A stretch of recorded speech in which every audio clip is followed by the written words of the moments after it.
Buenas tardes, doctor Triviño, con ustedes, médico. Y hoy quiero comentar algo que me ha llamado la atención, que nos puede orientar a nosotros aquí. Perú. Perú es un país que en el día 16 de marzo inicia un confinamiento muy discrecional y muy severo con la población, en donde se aplaudió porque ellos, al observar los pocos casos que tuvieron de COVID-19, empezaron a hacer el confinamiento y uno veía a la policía muy estricta en las calles impidiendo que la gente saliera.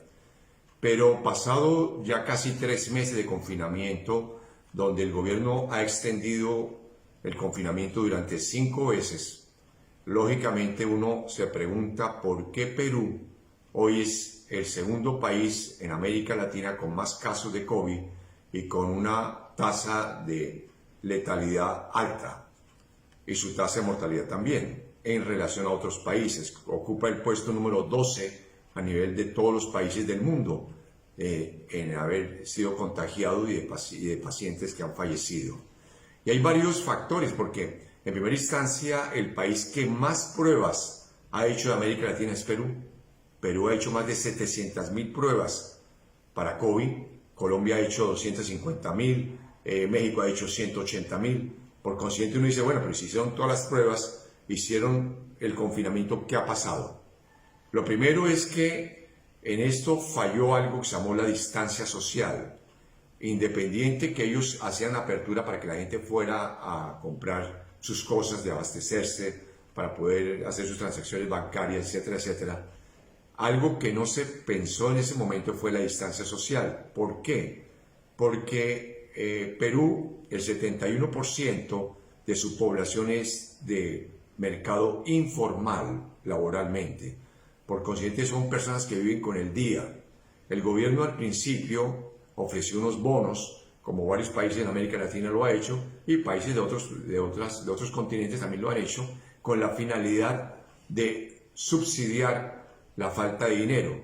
Lógicamente, que doy un puntal, en Colombia se ha entregado 2.5 billones de pesos a todos los programas que el gobierno ha implementado, pero la pérdida, según el ANIF, es del 12.5 billones para las clases menos favorecidas. Entonces, empieza a haber esa diferencia. Lo pongo de referencia porque en Perú va sucediendo que en la primera instancia la gente pues no tuvo esa distancia social, y al no tener la distancia social, lógicamente al ir a los lugares más económicos como eran los mercados públicos, se abarrotaba la gente para coger su fruta, su verdura, y ahí fue en los lugares de mayor contagio donde el mismo presidente lo expresaba.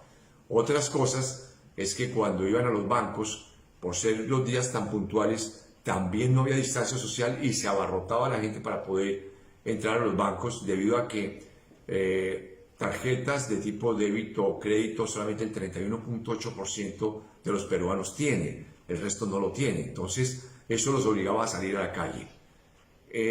Y lo tercero, que es un elemento de juicio, es que hay algo que se llama incertidumbre temporal. A usted, cuando le dicen usted va a estar confinado tanto tiempo, usted se programa mentalmente y dice, ok, mi economía puede aguantar un mes sin trabajar, el subsidio de aquí y la otra cosa. Cuando le dicen a usted, no, son 45 días, ya uno dice, la persona empieza a decir, pero ¿qué pasó aquí? Y ahora los otros 15 días, ¿cómo lo voy a subsidiar? No, son 60 días. Y entonces, ¿qué pasó en Perú? La gente, en esa incertidumbre temporal, la gente empezó a violar las normas de confinamiento para ir a buscar el sustento diario, porque la gente vivía del diario. En la ciudad donde yo vivo, que es Barranquilla, uno observa en las esquinas, por ejemplo, los muchachos que limpian los vidrios de los carros. Ellos tienen que salir seguramente para conseguir el diario vivir. Observa uno al que vende la fruta en la calle con sus carretillas, pues lógicamente tienen que vivir. Observa uno el que vende el aguacate a grito herido por la calle también. Más otra serie de personas que necesitan su subsidio. Nadie puede llegar a pensar que un gobierno puede llegar a subsidiar la economía de un pueblo. Nadie. Por consiguiente, esto lo quiero dejar claro, porque de pronto, pasando a algún análisis que lo hace la alcaldía de Bogotá, con la Universidad de los Andes, Instituto Nacional de Salud, y con una entidad muy prestigiosa a nivel mundial, como es el American College de Londres, en donde ellos dicen algo que debemos tener muy claro nosotros: la cuarentena no aplana el pico de la pandemia, lo que hace es que la desplaza. ¿Está bien? La desplaza.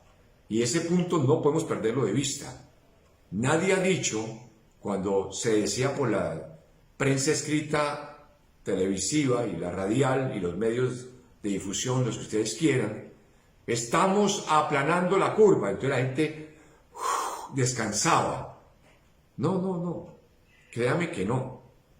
Lo que pasa es que ese aplanamiento era mientras el sistema hospitalario se iba capacitando y adecuando para el pico de la pandemia. ¿Listo? Y todavía no hemos llegado a estar adecuado. Hay zonas de nuestro país que no tienen, como ayer escuchaba en Chocó, no tienen una unidad de cuidado intensivo en Quibdó. Ya entonces uno dice, todavía Dios permita que no llegue una necesidad de estas.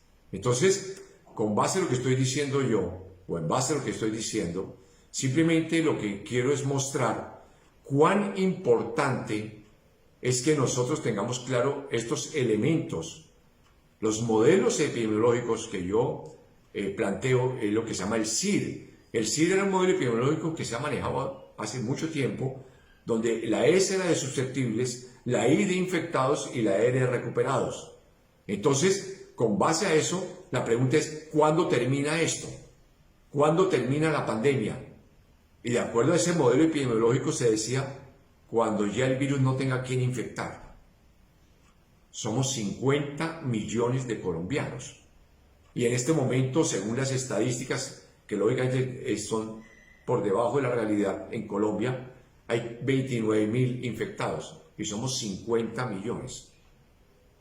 Entonces, son elementos que tenemos que mirar. Y cómo se veía el tránsito, ¿no?, de susceptible a infectado, infectado a recuperado.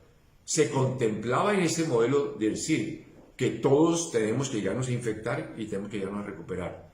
Y si todos debemos llegarnos a infectar, ¿cómo es posible que nosotros no estemos trabajando sobre nuestras defensas?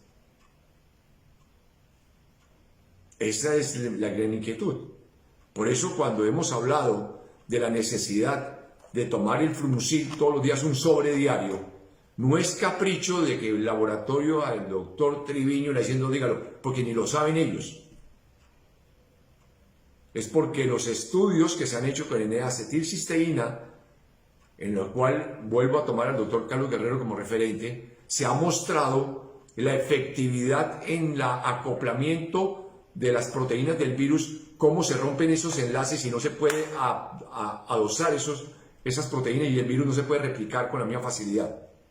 Cuando yo estoy hablando de productos que tienen carotenoides, como el que yo tomo, que son de altas concentraciones, es porque se está bloqueando el gen FOXO, que es el que genera una molécula que es oxidativa, que va a favorecer a que el virus se replique también. Entonces lo bloqueo. Cuando estamos hablando de frutas y verduras, es porque es necesario. Si es que si vamos nosotros en el tránsito a infectarnos, ¿cómo vamos a estar esperando a ver qué pasa? Dios permita que nadie se infecte. Dios permita que nadie. Pero yo le estoy hablando a ustedes de los modelos epidemiológicos. Hoy hablaba con mi hijo que vive en España, que es un consultor de investigaciones de la Comunidad Europea, y me decía que en este momento hay un fallecido diario en España, pero que ya la actuación de ellos es tan rápida que definen la persona. Usted está, Enrique Triviño está contagiado, ¿con quién estuvo hoy? Inmediatamente cogen y hacen el cerco epidemiológico y encierran la gente. Por eso mañana voy a seguir hablando de otros modelos como el de modelo Velasco, en donde se está hablando de eso, de acciones focalizadas, que creo que la ciudad de Bogotá tiene claridad sobre estos aspectos, y bueno, y otras ciudades también, pienso también, no conozco mucho porque creo que la que más ha expresado es la señora Claudia, la alcaldesa bogotana, que ha expresado lo que está haciendo. Que Dios los bendiga y por favor cuídense, que estamos hasta ahora empezando.